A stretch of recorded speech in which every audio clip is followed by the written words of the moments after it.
Well, our local community group sent a letter to the Nelson City Council saying that any councillor that has a conflict of interest, receives money from the gaming industry or is involved in a group that receives money from the gaming industry, that they actually step out of the policy making process, so they're not involved in any discussions or decisions about gambling policy in Nelson. And we got a letter back from them. Basically, it was a very brief 2-paragraph letter after being told that they were going to address each of the points that we raised in the letter. And it just simply said, councillors are very aware of their legal obligations. Thank you very much, essentially. I mean, that's the shortened version of it. So we don't really feel that our concerns have been taken seriously. So do you feel that there are councillors with a conflict of interest over this matter? We do, definitely, and we're quite wary to make this too personal, but we've already mentioned in the media 2 particular ones, and one would be the Mayor, Aldo Micio, who's the landlord of Pokie Parlour in the centre of town. Now, he has rightfully publicly declared a pecuniary conflict of interest, pecuniary meaning that he makes money from the industry.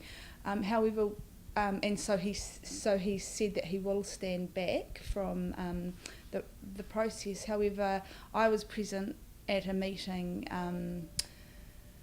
recently, and Aldo Micio was at that meeting and he spoke at that meeting. Now, there's he's saying that it was an informal discussion, and our perspective on that is that council are not going to have a discussion. Why have a discussion if it's not going to influence the final decision? Every discussion you have, if it has any purpose at all, is going to influence the final decision. So we're just saying, if there's any doubt at all, stay out. And that perspective is supported by the Auditor General, whose actual comment is, he says that it's so important that the public has faith in our elected representatives, that if there's any doubt of a conflict of interest, the best thing is to stay out.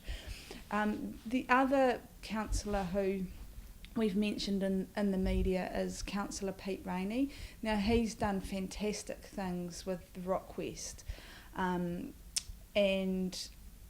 that organisation also receives tens of thousands of dollars from pokie machines. Now, that's from the Gambling Trust.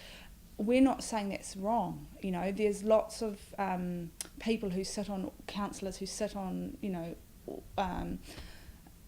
trusts, or who are connected with pokie's money in some way. That's not in itself wrong, but we're saying if that is the case, you have a conflict of interest, and it's just reasonable not to be involved in the process.